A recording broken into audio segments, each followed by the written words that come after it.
కృష్ణానది స్నానం కోటి జన్మార్జితమైనటువంటి పాతకాన్నంతా కూడా పోగొడుతుంది. అందుకనే కృష్ణానదిలో స్నానం చేయడం అంటే చాలా తేలికైనటువంటి విషయం కాదు. అనంతమైనటువంటి పుణ్యం ఉండాలి, ఎంతో భాగ్యం ఉండాలి. ఎంతో భాగ్యం, ఎంతో పుణ్యం ఉంటేనే కృష్ణానది దగ్గరికి రావడానికి, అందులో ఈ పుష్కర సమయంలో స్నానం చేసి మనకు ఉన్నటువంటి సమస్తమైనటువంటి పాపరాశిని ధ్వంసం చేసుకోవడానికి అవకాశం కలుగుతుంది. కాని పక్షంలో కాదు. ఇది త్రిమూర్త్యాత్మకమైనటువంటి నది గనక, ఇది సాక్షాత్తు బ్రహ్మ విష్ణు మహేశ్వర స్వరూపమై ప్రవహించేటువంటి నీటి ప్రవాహం గనక ఇందులో మునకలు వేయాలని చెప్పని సాక్షాత్తు దేవతలు కూడా మానవులుగా పుట్టాలని చెప్పని అభిలషిస్తూ ఉంటారట. ఈ యొక్క కృష్ణానది మహారాష్ట్రలో ఉండేటువంటి మహాబలేశ్వరంలో ఎక్కడైతే ఉద్భవిస్తోందో అక్కడ నుండి సాగరంలో కలిసేంత వరకు కూడా హంసల దీవి దాకా కూడా ఉండేటువంటి ప్రాంతం అంతా కూడా పరమ పవిత్రమైనటువంటి ప్రాంతం. ఈ ప్రాంతం అంతట్లో ఎక్కడ కృష్ణానది ప్రవహించినప్పటికీ అది అరణ్య ప్రాంతమైనా, గ్రామ ప్రాంతమైనా, లేక ఎటువంటి తీర ప్రాంతమైనప్పటికీ కూడా అక్కడ చేసేటువంటి స్నానం 7 జన్మలుగా వస్తున్నటువంటి పాతకాన్ని, 7 కోట్ల జన్మలుగా వస్తున్నటువంటి మహామహా దోషాలని తీసివేస్తుంది. మనకి 7 కోట్లకి సరిపడా పుణ్యాన్ని సమకూర్చి పెడుతుంది. కాయికంగా, వాచికంగా, మానసికంగా చేసేటువంటి సమస్తమైనటువంటి పాపరాశిని కూడా ధ్వంసం చేసి మనల్ని అనుగ్రహిస్తుంది అనడంలో ఎంతమాత్రం సందేహం లేదు అని చెప్పని మనకి సహ్యాద్రి ఖండం తెలియజేస్తోంది. అంతటి విశేషమైనటువంటి ప్రభావ సంపన్నమైనటువంటి శక్తి కృష్ణానదిలో చేసేటువంటి స్నానానికి ఉంది. కేవలం స్నానమాత్రం చేతనే తరింపజేయగలిగేటువంటి ఇంతటి అమోఘమైనటువంటి శక్తి మరి ఇంకా ఏ శక్తికి కూడా లేదు గనక ఈ కృష్ణా పుష్కరాల శుభవేళ మనమందరం కూడా ఆ కృష్ణవేణి తరంగాలలో మునుగుదాం. అమ్మవారి యొక్క దయానుగ్రహానికి పాత్రులమై మనకు ఉండేటువంటి భవబంధాల్లో నుంచి కూడా విముక్తులమవుదాం. ఇటువంటి విముక్తికి హేతువయ్యేటువంటిది ఈ కలియుగంలో మనం చేసేటువంటి సమస్తమైనటువంటి పాపరాశిని కూడా ధ్వంసం చేసి మనల్ని అఖండంగా సంరక్షించేది అయినటువంటి శ్రీమద్ వెంకటేశ్వర స్వామి వారి యొక్క వజ్రకవచాన్ని ఈ శ్రావణ శనివార శుభవేళ శ్రవణం చేద్దాం, పఠిద్దాం, తరిద్దాం.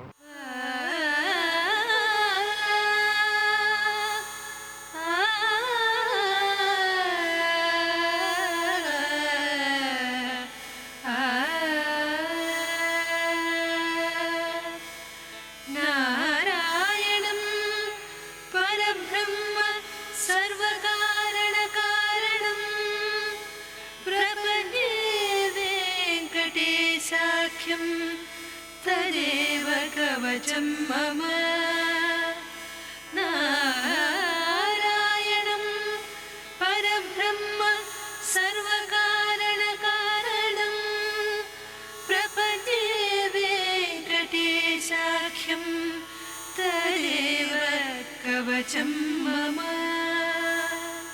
सहस्रशीर्षा पुरुषो वेङ्कटेशशिरोवतो प्राणेशः प्राणनिलयः प्राणं रक्षतु मे हरिः सहस्रशीर्षा पुरुषो वेङ्कटेशशिरोवतो प्राणेशः प्राणनिलयः प्राणं రక్షతు మే హరిః.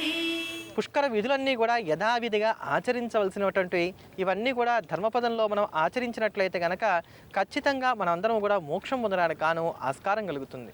అందులో ఈ కృష్ణానది సాక్షాత్తు విష్ణుస్వరూపము, శివస్వరూపము అయినటువంటి నది కనుక మనందరికీ కూడా ఇందులో స్నానం చేసినంత మాత్రం చేతనే శివకేశవుల యొక్క అనుగ్రహాన్ని కలగజేస్తూ ఉంటుంది. ఇందులో ఉండేటువంటి కృష్ణ ఏదైతే ఉందో అది విష్ణుస్వరూపం అయితే, ఇందులో ఉండేటువంటి వెన్నా నది, దాన్నే వేణి అని మనం పిలుస్తున్నాం, అది సాక్షాత్తు కూడా శివస్వరూపం. ఇలా కృష్ణ, వెన్న ఈ 2 యొక్క నదుల యొక్క కలయిక కనుక దీనికి కృష్ణ వెన్న అనేటువంటి పేరుంది. లేక వేణి నది అనేటువంటి పేరుతో కనుక మనం పిలిచినట్లయితే కనుక కృష్ణ వేణి నదుల సంగమం కలుగుతుంది కనుక దీనికి కృష్ణవేణి అనేటువంటి పేరు వచ్చింది. ఆ వేణి నది శివస్వరూపం, కృష్ణానది విష్ణుస్వరూపం కనుక ఇది హరిహరాత్మకమైనటువంటిది.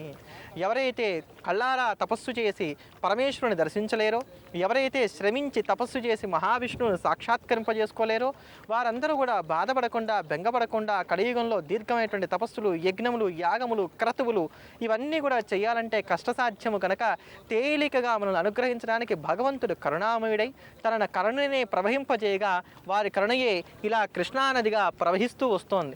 ఆ కృష్ణానదిని మనం దర్శించి ఈ కృష్ణా పుష్కరాల సందర్భంగా ఇందులో స్నానం చేసి విష్ణువు యొక్క అదే ప్రకారంగా పరమేశ్వరుడి యొక్క పరిపూర్ణమైనటువంటి అనుగ్రహానికి మనం పాత్రలం అవుదాం. అంతేగాక ఈరోజు శ్రావణ సోమవారం. శ్రావణ సోమవారాలన్నీ కూడా నక్తవ్రతాన్ని పాటించవలసినటువంటి రోజు. నక్తవ్రతం అంటే ఉదయం నుండి సాయంత్రం వరకు కూడా ఉపవాసించి సాయంత్రం వేళ పరమేశ్వరుని యథాశక్తిగా అభిషేకించి నక్షత్రములు వచ్చిన తర్వాత ఏదైనా సరే దానం చేసి ఎవరికైనా సరే ఒక బ్రాహ్మడికి భోజనం పెట్టి దాని తర్వాత మనం భుజించడం. ఇలా ఈ నక్తవ్రతాన్ని కనుక ఎవరైతే శ్రవణ సోమవారాలు చేస్తారో వారందరికీ కూడా కైలాస ప్రాప్తి కలుగుతుందని, ఇది అనంతమైనటువంటి పుణ్యాన్ని కలుగజేస్తుందని మనకు పురాణాలు తెలియజేస్తున్నాయి. అందుకనే దీనికి సాక్ష్యంగా నేటికి కూడా కాశీలో శ్రావణ సోమవారాలు చాలా వైభవోపేతంగా చేస్తూ ఉంటారు. శంకరాచార్య స్వామి వారైనటువంటి జగద్గురువులైనటువంటి శృంగేరి స్వామి వారు కూడా శ్రావణ సోమవారాల్లో చాలా విశేషంగా సాయంత్రం వేళ చంద్రమౌళీశ్వరుడికి అభిషేకం చేస్తూ ఉంటారు. అంతటి మహోత్కృష్టమైనటువంటి ఈ శ్రావణ సోమవార శుభవేళ మనందరికీ ఉండేటువంటి దారిద్ర్యబాధలు, దుఃఖబాధలు అన్నీ కూడా తొలగిపోవాలని చెప్పని పరమేశ్వరుని ప్రార్థన చేస్తూ ఈశ్వరుడి యొక్క పరిపూర్ణమైనటువంటి అనుగ్రహాన్ని మన యందు వర్షించేటువంటిది, మనకు ఉండేటువంటి ఈతి బాధలను దూరం చేసేటువంటిదైన మహోత్కృష్టమైనటువంటి స్తోత్రం శంకర భగవత్పాదాచార్యుల వారు మనకు అనుగ్రహించినటువంటి స్తోత్రం అయినటువంటి దారిద్ర్య దుఃఖ దహన స్తోత్రాన్ని శ్రవణం చేద్దాం, ధన్యులమవుదాం.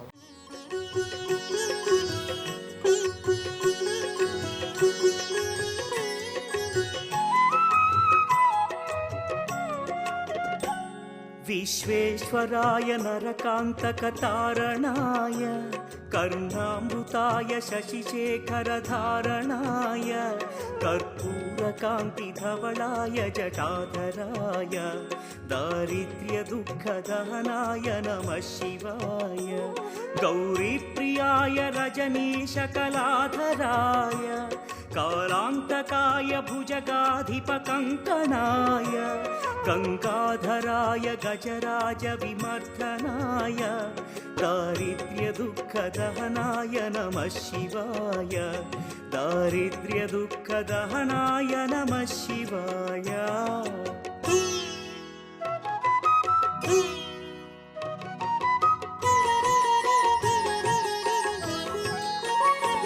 भक्तप्रियाय भवरोगभयापहाय उग्राय दुःखभवसागरतारणाय ज्योतिर्मयाय गुणनामसुमृच्छकाय दारिद्र्यदुःखदहनाय नमः शिवाय चर्माम्बराय शवभस्मविलेपनाय फालेक्षणाय मणिकुण्डलमण्डिताय मञ्जीरपादयुगलाय जटाधराय दारिद्र्यदुःखदहनाय नमः शिवाय दारिद्र्यदुःखदहनाय नमः शिवाय.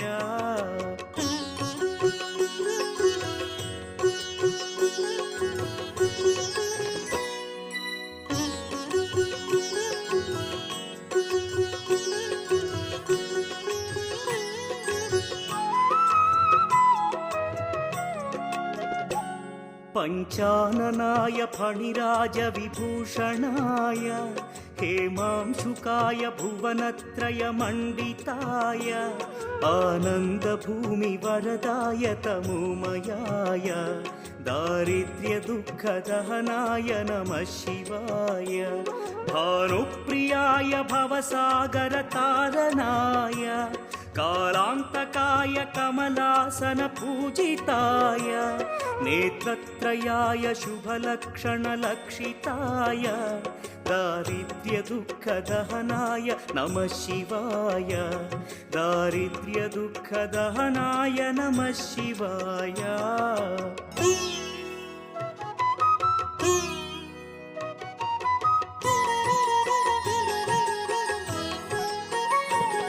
रामप्रियाय रघुनाथवरप्रदाय नामप्रियाय नरकार्णवतारणाय पुण्येषु पुण्यभरिताय सुरार्चिताय दारिद्र्यदुःखदहनाय नमः शिवाय मुक्तीश्वराय फलदाय गणेश्वराय गीतप्रियाय वृषभेश्वरवाहनाय मातङ्गचर्मवसनाय महेश्वराय दारिद्र्यदुःखदहनाय नमः शिवाय दारिद्र्यदुःखदहनाय नमः शिवाय